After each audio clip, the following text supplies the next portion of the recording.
answering your tough financial questions for the past 26 years. It's Allworth's Money Matters with co-hosts Scott Hansen and Pat McClain.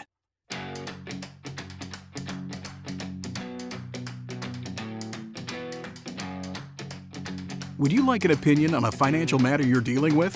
Whether it's about retirement, investments, taxes, or 401ks, Scott Hansen and Pat McClain would like to help you by answering your call. To join Allworth's Money Matters, call now at 833-99-WORTH. That's 833-99-WORTH. Welcome to Allworth Financial's Money Matters. I'm Scott Hansen. I'm Pat McClain. Glad you are with us today, both myself and my co-host here, Pat. We're both financial advisors. Isn't that exciting? Whatever that means. Whatever that means. And we help people like yourself as they plan their financial future. We do that during the week, and we come here on the weekends to be your financial advisors on the air. We've got a great program. As usual, we're going to take some calls. And we want to talk a little bit about some of the student loan issues and the student. Oh, yes. How to get into college for free of charge. And which makes sense. You can do it. Yeah. We'll talk a little bit how it's done.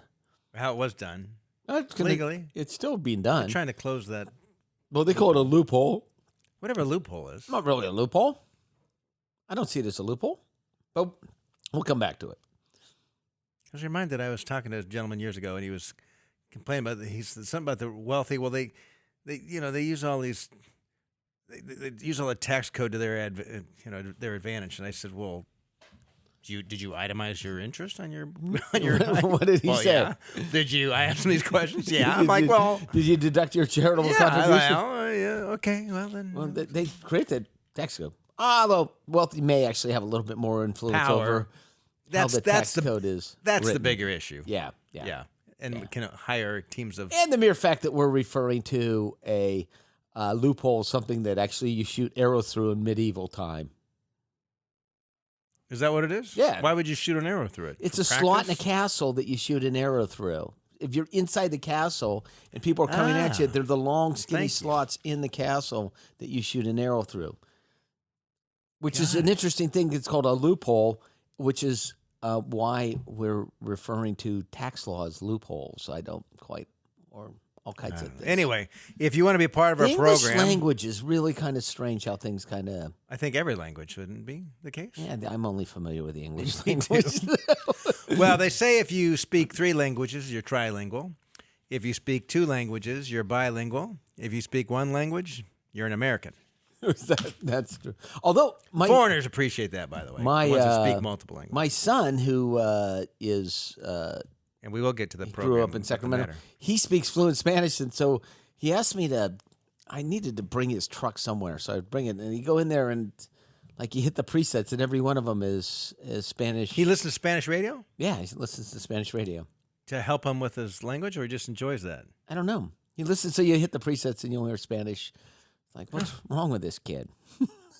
And he should be having the Irish folk songs on instead. Is that what you're thinking? Like my car.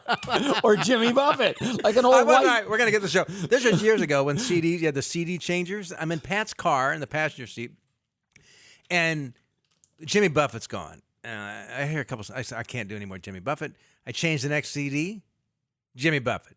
I changed the next CD, Jimmy Buffett. He had 9 CDs. I don't think there were 9. 6 CDs of Jimmy Buffett. I was a big fan of 5, whatever that. Well, I was listening to that whole. He had boats, ballads, bars, and beaches. He had each of them, which was it was a 4-album set called Boats, Bars, Ballads, and Beaches, I think. And anyway, I had that all loaded. That was when I was. Okay, no more. We got to get to the program. If you want to be part of our show, have a question for us, like to give us a call, we'd love to hear from you. Our number to be part of the show, 1-833-99-WORTH. Toll free, it's 833-99-WORTH. Numerically, it's 833-999-6784. And let's start off with Brian. Brian, you're with Allworth Financial. Hey, guys. Appreciate you taking the call here. Yes, sir. I do have probably a lengthy question, and this has to do with potentially selling a house to get out from under credit card debt. Okay. All right, So fire away. I can run some stats for you. Alrighty. I bought the house in 2013 for $410,000. Current market value is roughly around $490, $480. Similar houses selling. They're kind of the track homes, so they're kind of selling in that area. Have about $50,000 in credit card debt. I'm in a business that I rely on commissions, and those commissions have not been there for the past several years, so I kind of dug myself into a hole thinking that this year a commission check will come, this year a commission check will come, and it's not Got it. coming. And I'm missing out on about, roughly $30,000, maybe $40,000 in commission per year that have not been there. Okay. 2 years after I bought into the house. Got it. So, What do you Go ahead. owe on the house? $297, currently $297. Okay. And then I've got a second loan on the house for $60,000, $59,000. Okay. Alrighty. So what I was thinking of doing, and this is one of those things. Okay, the house is supposed to be a good investment. Something I read just yesterday, kind of prior to this call, was that housing increases. My house has basically increased in value roughly 3.25% each year over the years that I've owned it since 2013. So my thought is I could be putting money into a 401k at work and producing what I've been seeing as common results for it now in the 5 to 6% return. Right now I'm only putting 2% into that 401k, and just a little dribs and drabs here. I have about $100,000 in that. I kind of started late in my life doing that. I'm currently 55 years old. Well, I mean, let's assume. I mean, if we assume for a minute, and historically, real estate's averaged 3 to 4% if you go back over long periods of time. Yep. But you figure you've got roughly $100,000 net equity in your house if you were to sell it today. So, if you get 3% on a $500,000 house, which is about what your house is worth, that's 15% a year on $100,000. I mean, $15,000 on $100,000 worth of equity. That's a 15% return on your equity because you're highly leveraged on this house right now. But step all that aside. What is? Are you married and kids and? No, single. Okay, and how old are you? 55. 55. What's going to change in the next 5 years, if anything, with your income?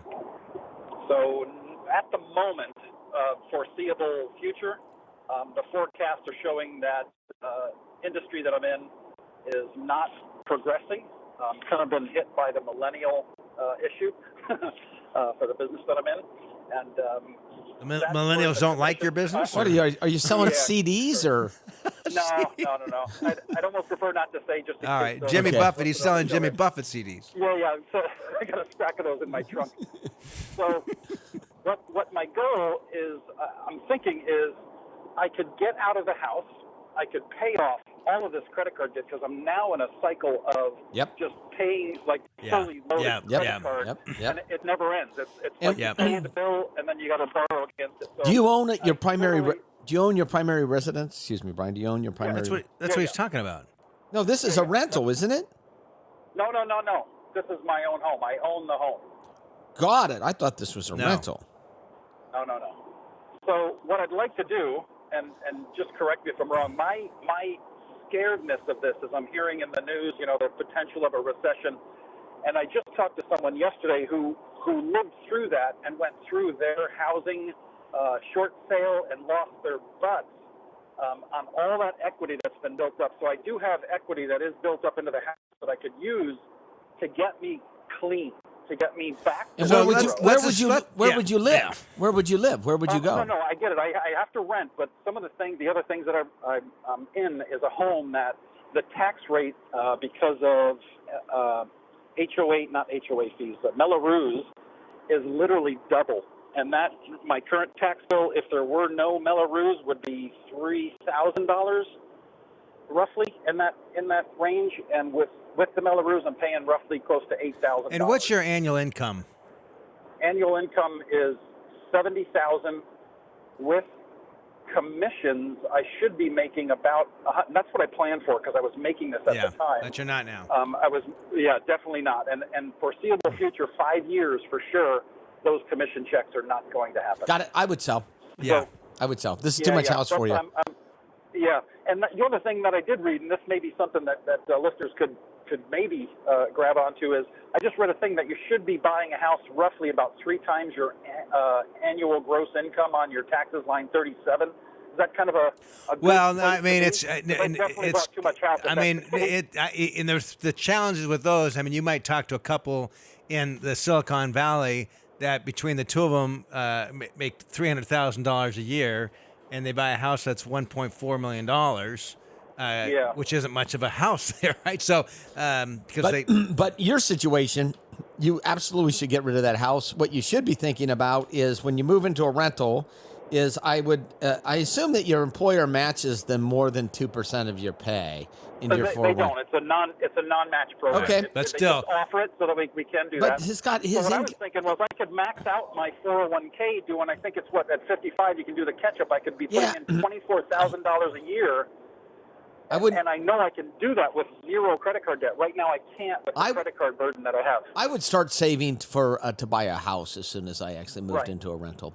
Yeah, I wouldn't be that concerned about the 401k. I would start saving to buy a house. And the reason, and it's going to be after a house of lesser value. The reason, and it might be one where there's not a school district and that you need to worry about and stuff like that for the Melrose. I don't know if I forget my reason. The reason you want to start saving for a home is that is the most secure thing that you can do for retirement. It fixes your rent payment essentially forever. Yeah. That's why it's important. And even if you were planning on moving to a lower income or a less expensive place to live, I would look to buy a rental there at some point in time and continue to rent until you're retired at age 65. Yeah, but I think, Brian, it seems to me like if you don't make a move, it's only going to get worse for you. Yeah, it's going to feed on itself. So get rid of that house, pay off the credit card debt, start saving for a home immediately. And I would probably look at selling the house right away. I mean, I would start dating rich women. That's just me. Because there's so many of them out there. Well, how do you tell? How can you tell? I don't know. That's the issue. If they just had like a sign on their like on their forehead, like with their net worth, that would be so much easier. Maybe one that actually some sort of an app that showed their credit score and how much they owed. Yes. There's a business idea right there. Okay, that's great. All right, let's someone take that and run with it. Yeah, that's 1-833-99-WORTH is to be part of the program here at Allworth Financial with Scott Hansen and Pat McLean. Let's go to Denver, and we're going to talk with Carol. Carol, you're with Allworth Financial. Hi, guys. Hi, Carol. Hi, I have a question. Yes. I am retired. I am 69 and a half, and so we'll have to start taking out minimum distributions by next year. I'll be 70 and a half when I file next April. I have a 401k that I had from business, 401k that when I was working. And I also have an IRA. And just recently I had some stock in a former company that I worked for, and it wasn't performing well, so I rolled it over into the IRA, which is performing better. One second, if I may. So was it in an ESOP plan? Or a 401k plan from your previous employer? Yeah, where was that stock located? They called it a 401k, but it was a stock. Got it. Okay, thank you. It was Kroger stock.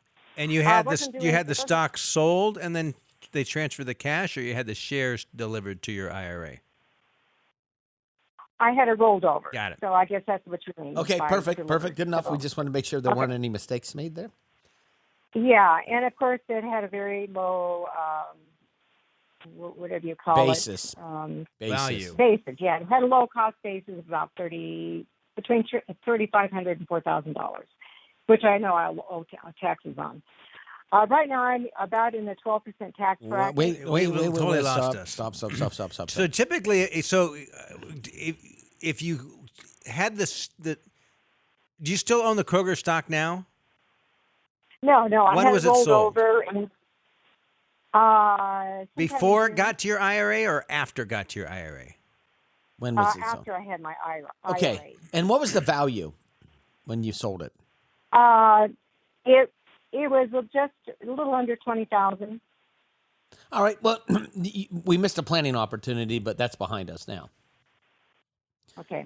Yeah, that's Yeah, behind I mean, us you could now. have had the shares sent directly to you, and you could have taken advantage of what's called net unrealized appreciation and pay tax on. And capital gains, but the difference between there was $17,000. I would have done it. You would have done it. Yeah, I would have done it. Anyway, but that's behind us. So for the rest of everyone else out there that's listening, if you have shares in a 401k of a company stock, before you roll them over, try to understand whether they are held in shares or in units. If they're in shares, you have an opportunity for some planning called net unrealized appreciation. If you go to your financial advisor and say, does this apply to me? And they say, I don't know what you're talking about, get Find a new another advisor. Okay, so you roll this over into your IRA. So what's your question for us? Mm-hmm. Okay, well, I would like to convert. It is in a traditional, most of it is in a traditional IRA right now. I have a very, very small amount that's in a Roth. So I was wondering if it'd be shrewd for me to convert that to my Roth, what I have in my IRA. Okay, and what is the value in your IRA? The total amount is about 30,000. And how much is in your 401k? About 234, 235. And what is your family income, including Social Security and other sources of income? Just a little under. It's about 36,000. 36,000? Yeah, 36,000. Yeah, that's what I make for my pension and my Social Security. And you're single? I'm single. You've got some room there. Yeah, you could do a little bit. I know it put me in a higher tax bracket. Well, no, it shouldn't be in a higher tax bracket. Yeah. That's, I mean, You wouldn't do it if it pushed you into a higher tax bracket. Yeah, and I'm kind of looking at. I'm not concerned that you're because you're never going to be in a high tax bracket. Your required minimum distributions at $260,000 a year will be about $8,000, $7,000 to start. Yeah. And have you been pulling any money from these? A little bit more than 260. Yeah, it'll be about 270. Right now, it's worth about 270, depending on what the market's going to do. But it's about 270. Yeah. And are you taking income from these now? No, I haven't touched them. Okay. And my investment. Do you give any money to charities on a regular basis? A little here and there. Okay. You could roll some over to a Roth IRA, but you don't really have a required minimum distribution problem that's going to drive you into a higher marginal tax rate. No. So you could. Would you do it this year? Yeah, you might do a few $1,000s. Convert it to a Roth IRA. Yeah. But you don't. The planning years are behind us, so we missed an opportunity for the net unrealized appreciation, and then we should have had this conversation 4 or 5 years ago when you actually retired. Mm-hmm. Right. But it doesn't matter. That's behind us now. Particularly the previous years. Yeah. Yes. So you could convert a little bit over. So what you do is go in and do a pro forma tax return for 2019, and then you could look to see how much room you got, how much room you have to convert to a Roth IRA. What you need to pay attention to is taxation of Social Security, because you're probably in, from what you might even be tax-free on Social Security, and by converting some to a Roth, it could cause your Social Security to become taxable, which pushes you from what you think is a 12% tax bracket. You're actually now in an 18% tax bracket as a result of that. But as I'm thinking through this, that's also a concern when you're age 70. I mean, I think a great help to you to run some tax analysis today and for next year. But so you'd have to do the analysis. You got to run the numbers. But the reality is, it's not going to make a difference one way or the other whether you convert to a Roth or not a Roth this year. And It might in be terms to your of what detriment Yeah, correct. It may be to your detriment because on the taxation of Social because Security. it's $25,000 at 50% of your Social- provisional income. of your Social Security is taxed Yeah, you got to run the numbers. at over 25,000, and 85% is taxed at incomes over 32,000. Mhm. But that's provisional Yeah. income, That's which only looks at provisional half income. your Social Security. Yes. It's a crazy formula. So- Those are the things. So for us, the issue that we need to be paying attention to, Carol, is if we convert to a Roth, what does that do to the taxation of your Social Security benefits? And that's the question I would be asking you, whether I'm dealing with it, talking to a tax advisor or a certified financial planner. And we would both strongly encourage you to talk to one of those before you do anything. Because I mean, to be real blunt with you, you had a great opportunity to You missed a couple. have those shares transferred directly to you instead of being transferred to the IRA, and you could have taken advantage of what's called net unrealized appreciation. And we probably had lost a little bit of opportunity on conversion. So anyway, you actually need to sit down with a qualified advisor, either tax preparer, CPA, or financial advisor that knows what they're talking about to go through these numbers. But and all in all, it's okay. I mean, there's nothing like You haven't. yeah. There wasn't. Yeah. So I appreciate the call, and it's one of those things that It wasn't a big deal. We're it was big- just a couple. It cost probably that net unrealized appreciation probably cost her $1,000, $2,000 in taxes, maybe. yeah, and the concept behind net unrealized appreciation, which we're going to touch upon here, just because it came up. Who wants to miss that?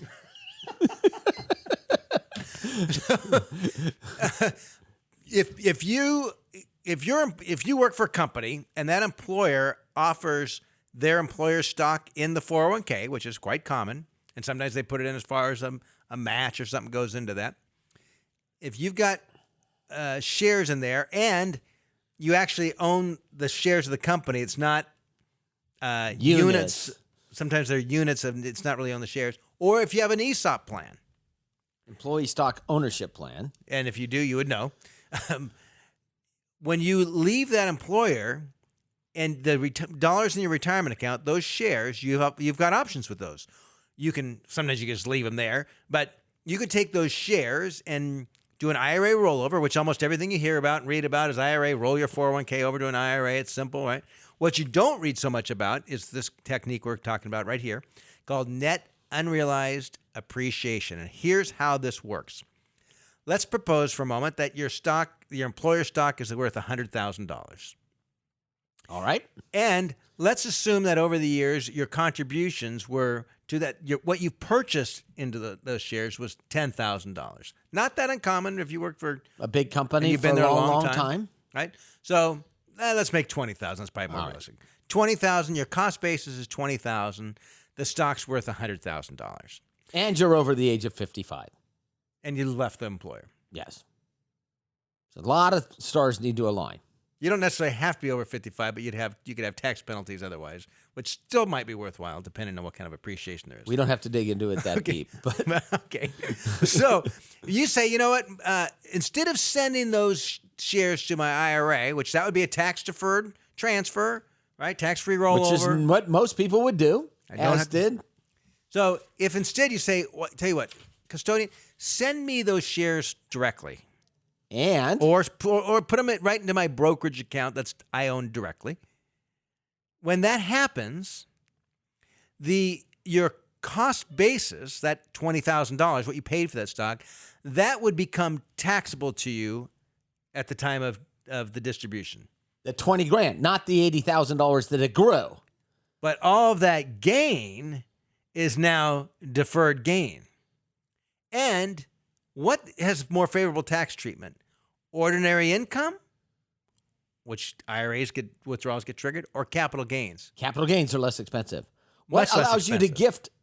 What's that? Much less expensive. What allows you to give to a charity at the cost basis? Unrealized stock, appreciated stock. What allows a step up in basis? Not the NUA. Not the NUA. Yeah.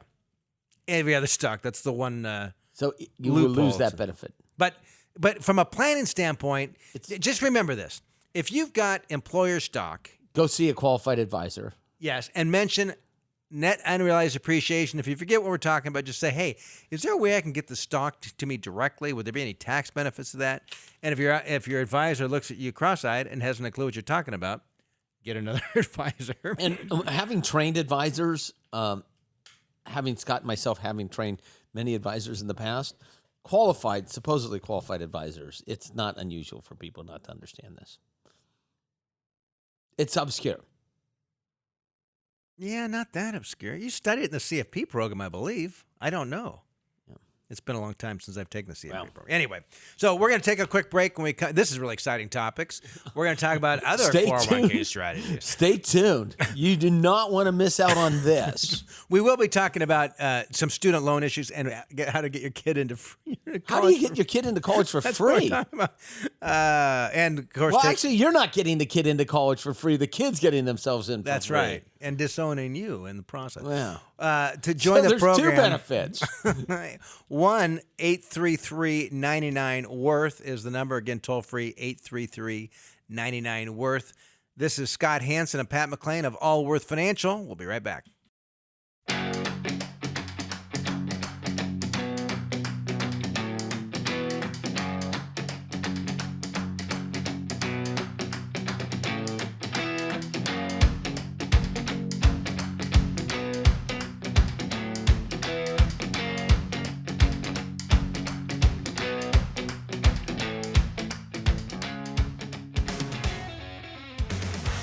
Can't get enough of Allworth's Money Matters? Visit allworthfinancial.com/radio to listen to the Money Matters podcast. Do you have a financial question that needs answering? Call us at 833-99-WORTH. That's 833-99-WORTH. Welcome back to Allworth Financial's Money Matters. I'm Scott Hansen. I'm Pat McClain. And you think, wait a minute, Allworth, Scott Hansen, Pat McClain, aren't those the Hansen McClain guys? We are. Hansen McClain Advisors upgraded our name to Allworth Financial a couple months back. Why? There was a copyright infringement on Hansen. Hansen. The singer of the band. Did they spell The it the same band, way? yeah, the band came after us. Did they sell it the same way? Yeah, the Hansen the band, yeah. And they do. I didn't. I couldn't tell you. I wouldn't know who they were if I wouldn't either. they were trying to borrow money from me. Couldn't No. tell you who they were. They might have been trying to. It doesn't matter. No, we we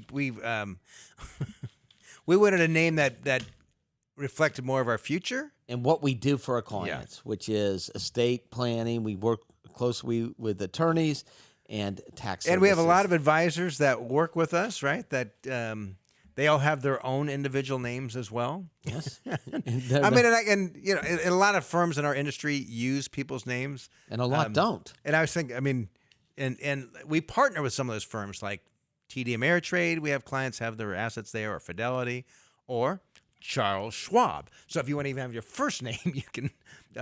Yes. But that's not the. Anyway, we decided to go a different route. Yeah. Anyway, that's why. So if you want to be part of the program, 833-99-WORTH is the number.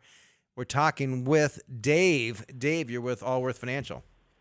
Hi, guys. Well, I just have a quick question about para here in Colorado. It's the teachers' Social Security, I guess is what you would call it, and then also regular Social Security. So the question I have is, my wife is taking para. She has a thing that she's getting out monthly from para. And then the gentleman told us when we signed up with the para and took it out and started going out with it, is that there would be an adjustment to our Social Security, her Social Security. But then I met with another para person at an event that I was at, and they said, no, you're able to keep your para and your full Social Security as long as you have all your credit hours built into Social Security. Is that correct? Kind of. Okay. Yeah, so it comes down to, so the public employee retirement annuity, I'm not sure what the A stands for. Yeah. Right. So if she contributed to both para and Social Security during her working years, she would be entitled to full Social Security benefits. Okay. Okay. Did she contribute to both? And some, Well, and she it's can- every state and municipal plan's different. We have clients that retire from one municipality that only participate in the state program, not Social Security. We have others that participate in both. So that's the first question we need to ask. And a At teacher, the same time? yes, At the Is that what same you're time. saying? Yeah. Correct. At the same time. So it's inaccurate. She got her credits with Social Security. She was doing normal other jobs besides teaching, and then she got her teaching position, and then that's when she stopped doing Social Security Okay. and then did para. Got it. And how long did she have the other jobs for? For 20, yeah, there's going to be 25 plus years. So you're gonna what applies to this particular situation is your Social Security will be reduced by what they refer to is the windfall elimination provision. doesn't feel like a windfall to anyone I know. And when I think about teachers, I always think windfall. They're killing it with those pensions. Joking. Yeah, that's right. I'm joking. Yeah, joking. Yeah. So you will not get 100% of the Social Security benefit. Okay. But they'll do the equation. Yeah. all And we have the ability to do the equation as well to some degree. Do we not, Scott? I think we do. Yeah. But it's Okay. How old is she? 61. Is she applying for Social Security soon? We were thinking 62, but we may take it all the way till she's 67. That's when she's got her full. How about age 70? Or even age 70. Yeah. It just depends on how finances go. Yep. Yeah, and, Okay. I mean- that the windfall elimination provision actually applies at any age. It doesn't matter the age. Right. But one of the things based on her health, we do actually have the ability to help people determine when's the best time to take Social Security, as most good financial advisors do.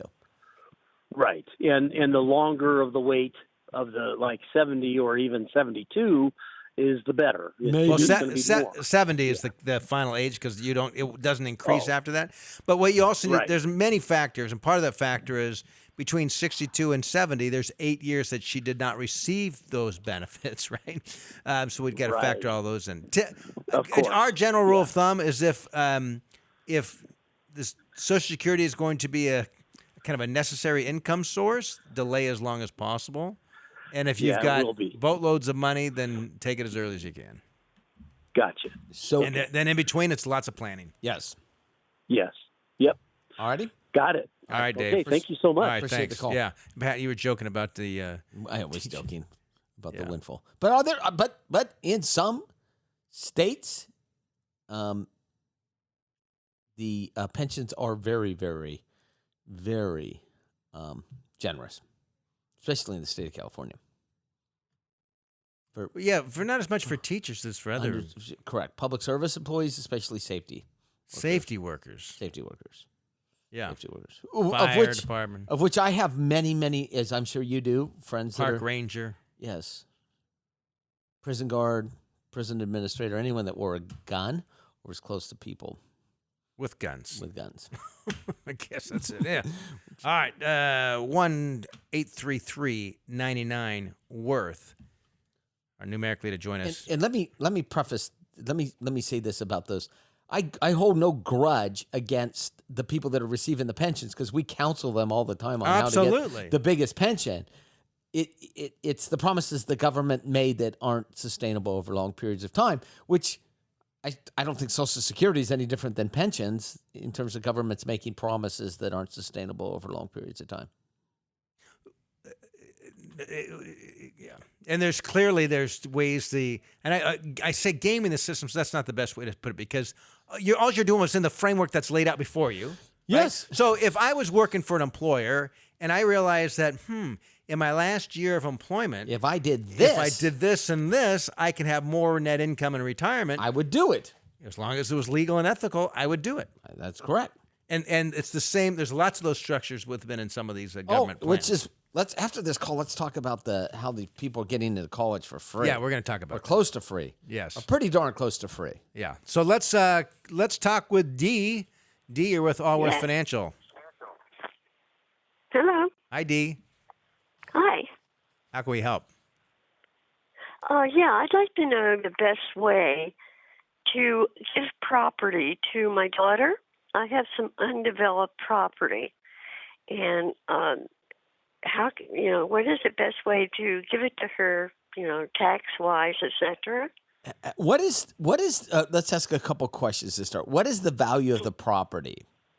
Oh, it could be between 20 and 30,000. $20,000 and $30,000. And how much did you pay for this property? It was given to me. And what is your daughter planning on doing with the property once you give it to her? Probably sell it. Have you thought about selling the property first? So it was given to you. So whatever the cost basis, whatever the person who gave it to you paid for it, that's going to be your cost basis. And if you give it to a daughter, that's going to transfer. It'll be her cost basis. So what, did you inherit it or was it given it to you? It was given to me in a divorce settlement. Got it. Okay. All right. Well, then you owned it prior to the divorce. What did you pay for this property? No, I didn't own it prior to the divorce. Okay. It was what he gave me in the divorce. Let's assume the cost basis is quite low. How long have you owned the property? Oh, gosh, probably 20 years or more. So the first question would say, who is in the higher tax bracket, you or your daughter? Yeah. Who makes more money, you or your daughter? Me. You do. Okay. Perfect. All right. So all you would need to do is simply just change the deed, transfer it, give this change to your the daughter. title over to your daughter and be done with it. What? Move the title over to your daughter. Uh-huh. And then just give it to her. And then she sells it. And whatever gain, she pays taxes on. And you're allowed to gift up to $15,000 per year per individual in any 1 year, but up to also $11.4 million in your lifetime. If your net worth is anywhere close to $11 million, you should give your daughter more than this piece of property. So I wouldn't worry about that other part of it. I just simply give it to her, and then she's going to sell the property. They're going to, when she does her taxes, she's going to have to determine what the cost basis was, what it was paid for. You're going to have to do a little bit of digging, and you'll probably end up doing with some sort of a guess. How do I give it to her? You just change the title. Just change the title on the property. Go to a title company. Yeah, or you could call the county. Call the county up and say, I want to change the title into my daughter's name. You go in there and you change it to your daughter's name, and then you sign it, and it's your daughter's. And then she turns around and sells it, and she pays taxes. And then they're going to ask on her taxes, what was the gain in this? And she's going to guess what the... Make an approximation out of it. Make an approximation of what the value was when it was gifted to you, not to her. Okay, so I do that through the county. Yep. Easy enough. Yeah, and that's the right thing to do if you want to gift her these dollars. And when she sells them, she might have no capital gain based upon her income. Yep. If not, it might be a very small amount where you would have more. So appreciate the call very much, D. And by the way, oftentimes we see people that are selling some securities that they've had for a while. They don't know what the cost basis is. And I've been doing this, Pat, we both have been doing it about almost 30 years. You think you more than 30 years. Have you ever seen someone audited? Never. On never cost basis? Never. As long as I tell some people get really freaked out by it, and let's say you own some stock in it. So we have a lot of clients that retired from AT&T, particularly years ago. That's a long time ago. And that stock has been all over the place. It was one company, then it became 8 companies, then it became 14 companies, and then it became one company, and it's like an amoeba. It kept growing and growing, and then it came back together.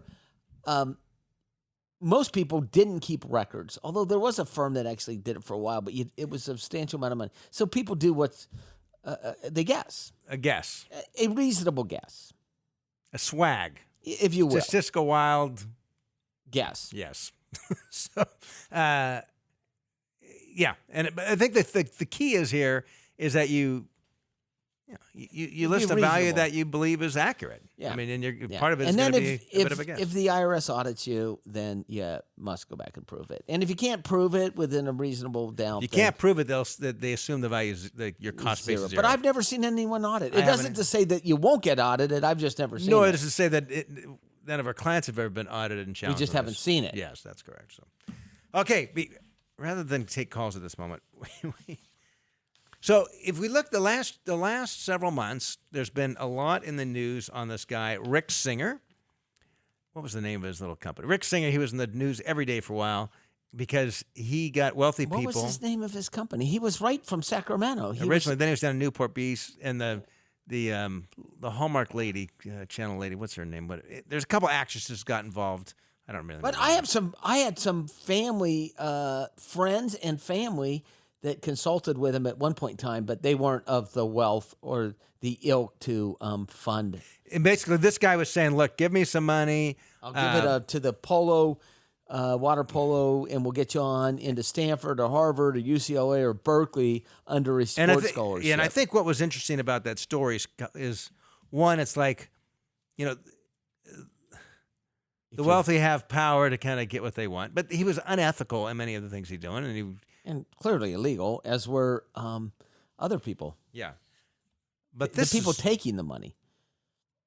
This is an interesting one, and the state of Illinois, basically, when somebody goes to get student aid for the universities there, if the parents don't have any assets, they can qualify for quite a bit of aid. But if their parents have assets, they can't. Or if the child has assets, they can't.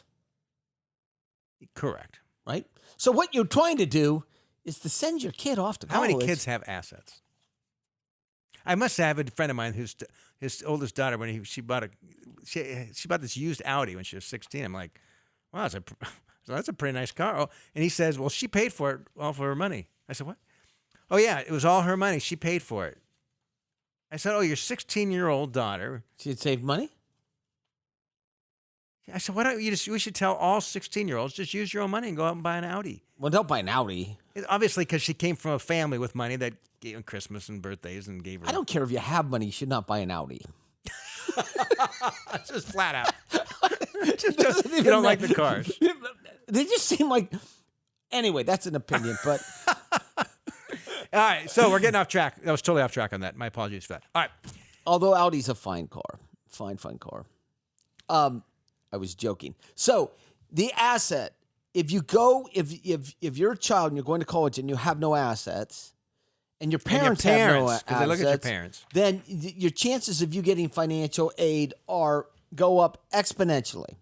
So if you're a child and your parents do have assets, how do you get around this? Wow. That's what this company called Destination College would give you the steps of basically how you can. And actually, we'll give you the steps right here now. You don't need to pay anyone for this.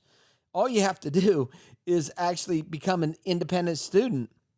Well, you give up guardianship of your child when they're like 16 or 17. Yeah, before they go to college. Correct. And the kid can. Now, we're not advocating you should necessarily do this. We just want to talk about a bigger issue here. No, but the child can actually, what do they call it? Emancipation. They can be self-emancipated, which means that they have no guardian. Then the court rules at age 16 they can take care of themselves. Or you can assign or ask someone else to take guardianship of your child that doesn't have the assets or the financial responsibility. So I have a 21-year-old and I got a 16-year-old. And I say to the 21-year-old, hey, you know your little brother? I want you to become his guardian. And 21 years, like, I didn't even like him when I was growing up with him. Why would I want to be his guardian? You're like, well, because it's going to save me hundreds of thousands of dollars in tuition. Because the 21-year-old has no assets. Right? Then the child, when they go to college, they apply for state, federal student aid. Reduced tuitions, housing, books. Like $30 some odd $1,000 a year. And it doesn't matter how much the parents had, how much money the parents were worth when the guardianship of the child was changed. They could have been a billionaire. Doesn't matter because it's not the child's asset anymore. It's the parent's asset. So, and the parent doesn't have access to it because those parents, they're no longer their child. That's right. What do you think of this? No, what do you think of it, Scott? I don't know. I don't know what to think. Well, I read the story when it first came out, and I was fascinated by it because it's the moral hazard that occurs when governmental programs offer benefits to some certain class of people and not others, right? So as an example, Pat, we have people saying, I'm worried about, here's what we say oftentimes. My mom's probably going to need to go into some sort of care facility in the next couple of years. How do I shelter her assets so she can qualify for state aid? And there are ways that you could possibly artificially right. impoverish. That's one thing. So if you're broke, there are state-funded long-term care facilities that will take care of you. That's correct. Right? If you have money, you have to use your money first. When you run out of your money, then the state will fund. And so what happens sometimes is people will say, why don't we structure this in such a manner so that we have no assets? We impoverish ourselves. Yes. My mother or father artificially impoverishes themselves so that they And can there's go on to some governmental aid. And so there's consultants that's all they do is try to, and this is a similar kind of thing. It's like, all right, you come from a wealthy family or a middle class family, or the family's got some assets, and they don't want to spend it. Maybe the parents don't want to spend it. Yep. Maybe. I mean, actually, some of those kids it's kind of worse off. Your parents are saying, we're not going to help you. And they're like, well, my friend can get some financial aid because he comes from a poor family. I come from a wealthy family. They don't want to help me, and so I can't get any aid. We see this. So I have, for the people that are new to the show, I have 4 children. 3 of them are in college right now. Right now. It isn't unusual to find that their friends who want to go to a state, in California, the universities, state and universities are pretty well subsidized by the government, state of California. Yes. On the University of California Both of them. and the state system. But if you're an out-of-state student, it can get very expensive. And the same in other states. So it isn't unusual for my children's friends to go and live in another state and not attend the first year of college so that they get residency. And that way they get a reduced tuition. It could save them tens of thousands of dollars over the life of their education. Is that right or wrong? I didn't actually see any problem with that. Well, how about this woman is the Destination College where she... 4 dozen guardianships transferred in Lake County. Is that right or wrong? I'm gonna. Where do you draw the line? I'm gonna say that's probably. That's just really interesting about these things. It's trying to qualify for government programs. I don't know what these kids' lives are like. I just know what I read in this article. Right? Is that right or wrong? Yeah, the whole idea. How about a couple that maybe someone was divorced or widowed? And it would use up a large portion of the nest egg for retirement? No, let's say they want to get married, but if they get married, it's either the spouse alimony is going to stop or Social Security benefits are going to be impacted. So they choose not to get married. I don't know whether. So are we advocating a flat tax now? Is this where we're going? I don't know. I don't know why we're even talking about this. But But remember this. Well, the reason that this came up is there's a lot of discussion now about there's $1.5 trillion in student debt. Yes. In large part because our government, the Congress, I blame Congress, the federal government, qualify what kind of, where that money goes. Look at all the money that went to these for-profit vocational colleges where they closed down or people could never get jobs. And what did the government do? Somebody he forgave them. He was starting some sort of massage school or something like that because of you can get like $25,000 in student loan money to teach students in a massage school. It was something like that. It's crazy. So, but there's discussion now on there's a couple presidential candidates that are talking about forgiving the student loans. So Scott, so now what you're seeing is people stopping making payments because, in fact, making a bet that hey, wait a minute, a full 20% of student loan payments are not being made right now. A full 20% that they're just hoping that it actually goes away. Why wouldn't you? But the reality is, it's when the government stepped into the student loan business and made it easier to get for everyone is when the cost of college started going up significantly. Totally. As did, let's compare this asset. Let's assume a college education is a asset because it can help produce income at some point in time. Exactly what happened in the housing crisis when money became cheap and there were no qualifiers for it. What did it do to the asset? The housing prices just skyrocketed. If we look in the 2000s, we saw rents barely budge, home prices skyrocketed. Why? It was cheap access to money. Yeah, cheap access to money. What happened to the Same thing. Government? There's no qualifier. We don't even know if this person's ever employable. Yeah. We don't know what their degree is in. They don't care. Yeah. You can have a degree in mathematics. You can have one in Egyptian history. Yeah, and as long as the Egyptian history companies are hiring, you're fine. But if they're not so much. Although you could always go into law. It's a lot of then you got to go to law school. Yeah, that's a good point. Yeah. Well, some of this also in the Obamacare is when in that whole package, they took over the federal student loan program. Took over parts of it. And stated that it was going to be profitable to the government, and now it's looked like it's costing lots of money. They took over the guarantees, but not the administration. I just find all these things. They took over the guarantees, but not the administration. It's a mess, and there's these programs that are supposed to be some sort of forgiveness after 10 years if you're in public service. There's a good chance that there's going to be some serious loan forgiveness on this. I think the government is culpable in some of these situations. I hear some. We are the government, though, Scott. Anyway, we're getting a little too political for this right now. I understand, but yeah, maybe we are. All right.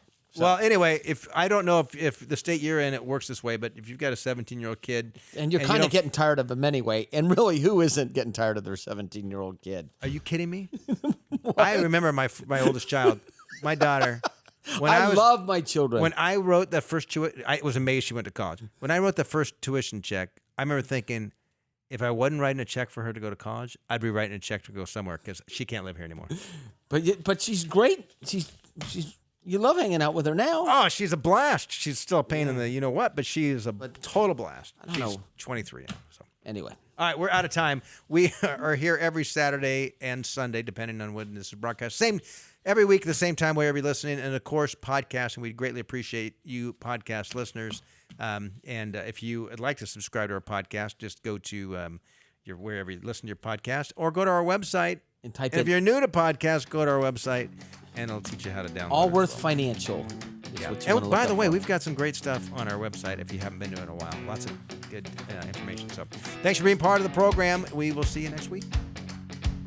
This program has been brought to you by Allworth Financial, a registered investment advisory firm. Any ideas presented during this program are not intended to provide specific financial advice. You should consult your own financial advisor, tax consultant, or estate planning attorney to conduct your own due diligence.